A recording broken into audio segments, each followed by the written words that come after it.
किसी गांव में एक अमीर आदमी रहता था। उसके पास 19 ऊँट थे। जब वो बूढ़ा हो गया और बीमार रहने लगा तो उसने अपनी वसीयत लिख कर रखवा दी। उसकी मौत के बाद जब उसकी वसीयत निकाल कर पढ़ी गई तो उसने उसमें अपने ऊँटों की तकसीम के बारे में लिखा हुआ था। उसमें लिखा था कि मेरे ऊँटों में से आधे ऊँट यानी निस्फ हिस्सा मेरे बेटे को दे दिया जाए, 1/4 ऊँट यानी चौथा हिस्सा मेरी बीवी को दे दिया जाए और 5वां हिस्सा मेरी बेटी को दे दिया जाए। उस बंटवारे को सुनकर सभी रिश्तेदार और गांव वाले परेशान हो गए कि अब ऊँटों की तादाद तो 19 है, इनको निस्फ कैसे करें। 19 ऊँटों को निस्फ करने का मतलब तो है कि एक ऊँट को काटना पड़ेगा और इस तरह तो ऊँट ही मर जाएगा। अब फ़र्ज़ किया ऐसा कर भी लिया तो बाकी बचे 18 ऊँट, तो इनका 1/4 यानी 1/4 हिस्सा होगा 4.5, और 4.5 का मतलब है फिर एक ऊँट को काटना पड़ेगा। तो ये तो नामुमकिन है, ऐसा नहीं हो सकता। अब गांव वाले तो बड़ी मुश्किल में पड़ गए। किसी को समझ नहीं आ रही थी कि वसीयत की तकसीम कैसे की जाए। ऐसा क्या करें कि सबके साथ इंसाफ हो, सबको वसीयत के मुताबिक पूरा पूरा हिस्सा दिया जाए। कितने रोज़ ऐसे ही गुजरते गए। गांव के सारे समझदार लोग सर जोड़कर बैठे रहे, लेकिन कोई हल ना निकला। किसी ने बताया कि साथ वाले गांव में एक आदमी है जो अब बड़ा ही समझदार है, उसे बुलाया जाए। वो आदमी अपने ऊँट पर सफ़र करके अगले दिन उसे गांव पहुंच गया। गांव वालों ने अपनी सारी मुश्किल उसे बताई। गांव वालों की बात सुनकर वो कितनी ही देर सोचता रहा। फिर उसने एक अजीब बात कही।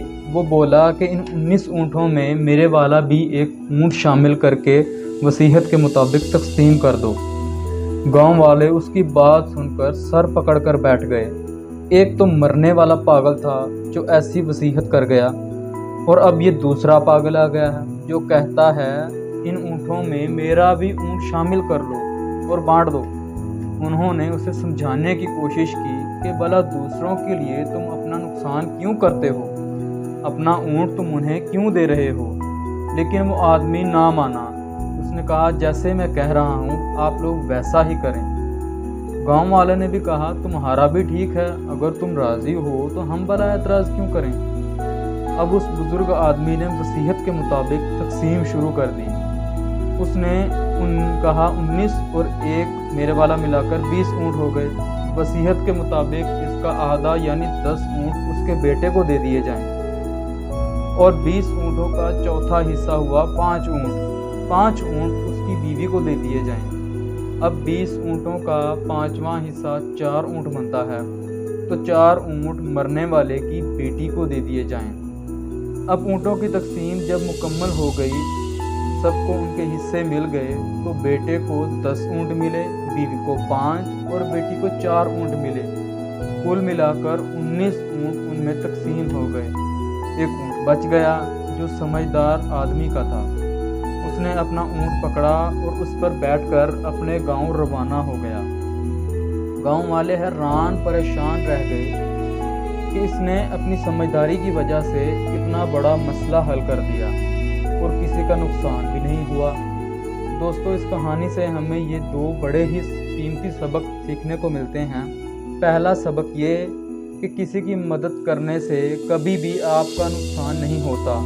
किसी की मदद करने में आप जो भी एफर्ट लगाएंगे, टाइम लगाएंगे, सरमाया लगाएंगे, अगर आपकी कोशिश होगी किसी का भला हो जाए तो आपको वो टाइम, वो सरमाया कभी भी ज़ाया नहीं जाएगा।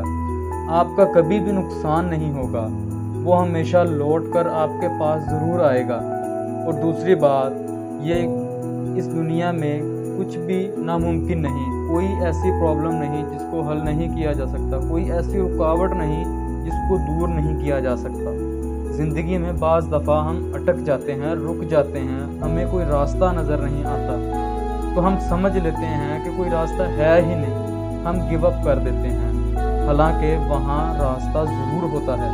हमें ज़रूरत होती है बस एक मुख्तलिफ तरीके से देखने की। ज़िंदगी में हर रोज़ कुछ नया करो, नया सीखो, दुनिया से डिफरेंट बनो।